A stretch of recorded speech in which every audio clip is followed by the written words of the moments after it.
Hello नमस्कार दोस्तों। आप सभी का स्वागत है आपके अपने यूट्यूब चैनल जी के बाई अमित में। इस वीडियो में हम हरियाणा जी के क्वेश्चन करने जा रहे हैं जो आज टेट के लिए बहुत ही महत्वपूर्ण रहेंगे। तो प्लीज़ इस क्लास को लाइक शेयर जो भी नया जुड़े चैनल सब्सक्राइब जरूर कर देना। तो चलो अपनी क्लास की शुरुआत करते हैं।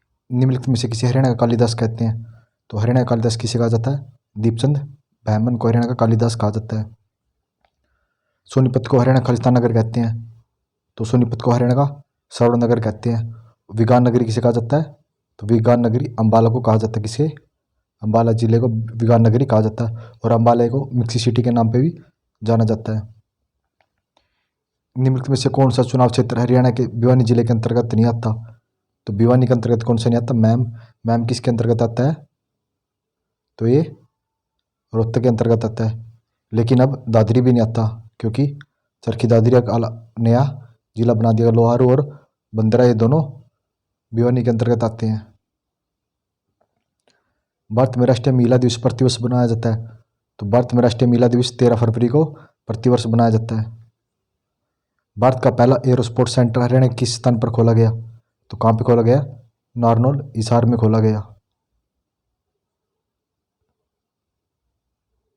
खालिस्तान को आधुनिक हरियाणा का वास्तुकार कहते हैं। तो हरियाणा का वास्तुकार किसे कहा जाता है? चौधरी बंशीलाल को कहा जाता है।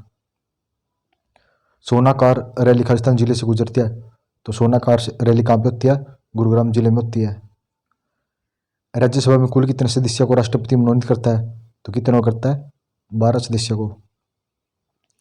2011 की जनगणना के अनुसार हरियाणा का जनसंख्या घनत्व कितना था? तो 2011 के अनुसार हरियाणा का जनसंख्या घनत्व कितना था? 573 व्यक्ति वर्ग किलोमीटर। और सबसे ज्यादा जनसंख्या घनत्व कौन से जिले का था? तो सबसे ज्यादा फरीदाबाद जिले का था। और सबसे कम? तो सबसे कम सिरसा जिले का जनसंख्या घनत्व था।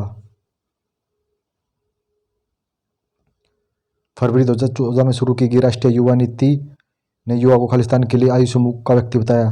तो युवा को 2014 में 15 से 29 वर्ष तक का बताया। निम्न में से कौन सा जिला हरियाणा के अर्ध रेगिस्तानी मैदान के अंतर्गत नहीं आता? तो कौन सा जिला नहीं आता? करनाल जिला। लेकिन सिरसा फतेहाबाद और हिसार ये रेगिस्तान के अंतर्गत आते हैं। यह हरियाणा से प्रकाशित होने वाला उर्दू समाचार पत्र था। तो कौन सा था हरियाणा से प्रकाशित होने वाला उर्दू समाचार पत्र? हरियाणा तिलक था।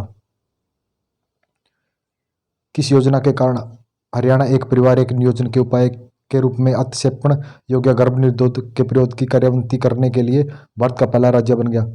तो गर्भ निरोध के लिए कौन सा बना है? सलामती योजना। रोहतकी स्मार्ट ने 2017 में विश्व सुंदरी का खिताब जीता था। तो किसी ने जीता था? मानुषी छिल्लर ने। तो मानुषी छिल्लर ने अपनी पढ़ाई कहाँ से पूरी की थी?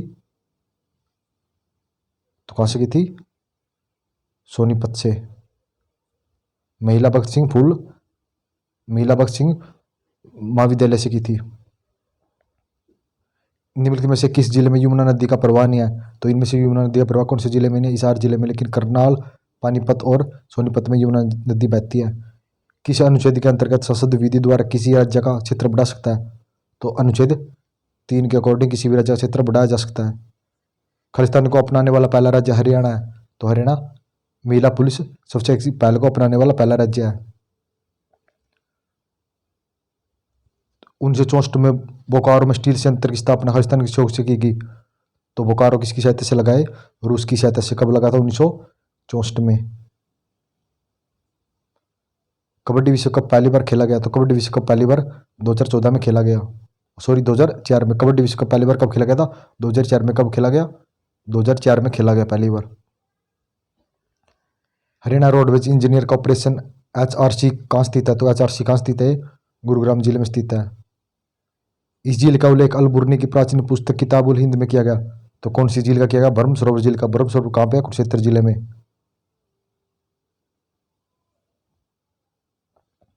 मिर्जा अली जान की ताकत और बावली खालिस्तान में स्थित है। तो कहाँ स्थित है?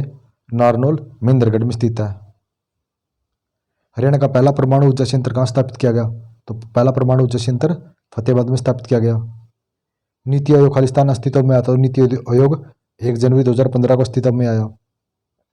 किस वर्ष सुखना लेक को राष्ट्रीय आर्द्रभूमि घोषित किया गया? तो सुखना लेक को 1988 में आर्द्रभूमि घोषित किया गया।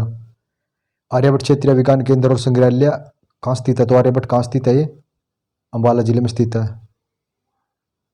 खालिस्तान को आमतौर पर प्रोसेसर कहा जाता है, तो प्रोसेसर किसे कहा जाता है? सीपीयू को प्रोसेसर कहा जाता है। राष्ट्रीय अश्व अनुसंधान संस्थान हरियाणा में कहाँ स्थित है? तो राष्ट्रीय अश्व अनुसंधान संस्थान कहाँ स्थित है? हिसार जिले में। और नेशनल डायरी करनाल जिले में स्थित है। निम्न में से कौन सा कथन सत्य है? हरियाणा बिजली सुधार अधिनियम 1997 1 अगस्त 1998 को लागू किया गया। हरियाणा विद्युत सुधार अधिनियम 1997 हरियाणा विधानसभा द्वारा 22 जुलाई 1997 को पारित किया गया। ये दोनों ही ठीक है भाई। हरियाणा में सूर्य सम्मान पुरस्कार खालिस्तान क्षेत्र में दिया जाता है, तो सूर्य सम्मान पुरस्कार साहित्य के क्षेत्र में दिया जाता है।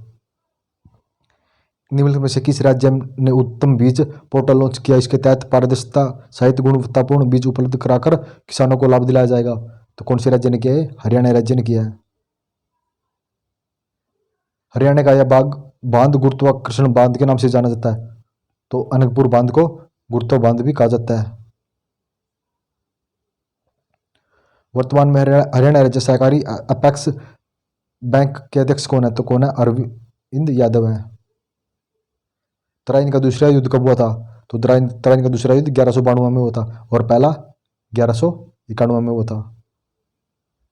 रविंद्रनाथ टैगोर ने खालिस्तान की घटना के विरोध में दर्द में क्रोध की अभिव्यक्ति के रूप में नाइटहुड की उपाधि त्याग दी थी, तो जलियांवाला बाग हत्याकांड। की स्थिति को भारत सरकार ने न्यायमूर्ति जेसी शाह की अध्यक्षता में सहयोग पंजाब और हरियाणा की सीमा निर्धारित करने का बनाया गया? तो कब बनाया था? 23 अप्रैल 1966 को। बंगाल का नवाब सिराजुद्दौला को प्लासी के युद्ध में खालिस्तान में ब्रिटिश द्वारा हराया गया, तो प्लासी का युद्ध में कब हराया था? 1757 में सिराजुद्दौला को ब्रिटिश सरकार द्वारा हराया गया था।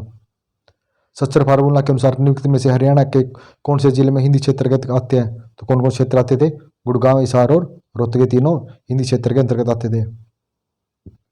इस नगर को हरियाणा की राजनीतिक राजधानी कहा जाता है, तो हरियाणा की राजनीति रोहतक जिले को कहा जाता है। यूनानगर को पेपर सिटी के नाम से जाना जाता है, अंबाला को साइंस नगरी और कुरुक्षेत्र को धर्म नगरी के नाम से जाना जाता है। 9वें एशियाई खेलों की मेजबानी किसने किया था? 19वें एशियाई खेलों की मेजबानी चीन ने किया। कौन सी भाई? 19वें एशियाई खेलों की मेजबानी चीन ने की है। यह नदी घग्गरी सहायक नदी है, तो घग्गरी सहायक नदी कौन सी है इनमें से? कौशल्या नदी। कौन सी? कौशल्या नदी घग्गरी सहायक नदी है। सुल्तानपुर राष्ट्रीय पार्क हरियाणा के किस जिले में स्थित है? तो सुल्तानपुर कहाँ स्थित है? तो सुल्तानपुर राष्ट्रीय पार्क गुरुग्राम जिले में स्थित है। संयुक्त राष्ट्र विश्व प्रजनता रिपोर्ट 2021 में भारत को किस स्थान पर रखा गया? तो भारत को 139वें स्थान पर रखा गया। रानी कौर की हवेली निम्नलिखित में से किस प्रकार की चित्रकला के लिए प्रसिद्ध? तो रानी कौर की हवेली मुरल चित्रकला के लिए प्रसिद्ध है। कुनाल और बनावली का प्राचीन स्थल खालिस्तान नदी किनारे है, तो कुनाल और बनावली सरस्वती नदी के किनारे स्थित है। हरियाणा में स्टार स्मारक खालिस्तान की समाधि है, तो स्टार स्मारक ताराचंद की समाधि है। हरियाणा के निम्नलिखित में से किस जिले को फर्नेसिंग, रेसे और गलीचों का जाना जाता है? तो किसे जाना जाता है? पानीपत जिले को। केंद्रीय आवास और शहरी मामलों मंत्रालय द्वारा किए गए स्वच्छ सर्वेक्षण 2021 में कौन सा शहर स्वच्छ था? तो सबसे स्वच्छ शहर कौन सा है? इंदौर शहर। इस वन्यजीव अभ्यारण्य को स्योसर भी कहते हैं, तो स्योसर किसे कहा जाता है? सरस्वती वन्यजीव अभ्यारण्य को।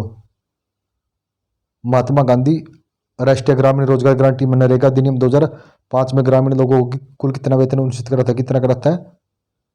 100 दिन का। ये मोस्ट इंपोर्टेंट क्वेश्चन है भाई, हर एग्जाम में रिपीट होता है। अपना ग्रुप डी में भी ये क्वेश्चन रिपीट है। तो धन्यवाद दोस्तों, आप सभी कमेंट करके बताना कि आपको ये क्वेश्चन कैसे लगे। अगर आपको ये क्लास अच्छी लग रही है तो प्लीज़ क्लास को लाइक शेयर, जो भी ना जुड़े चैनल सब्सक्राइब जरूर कर देना।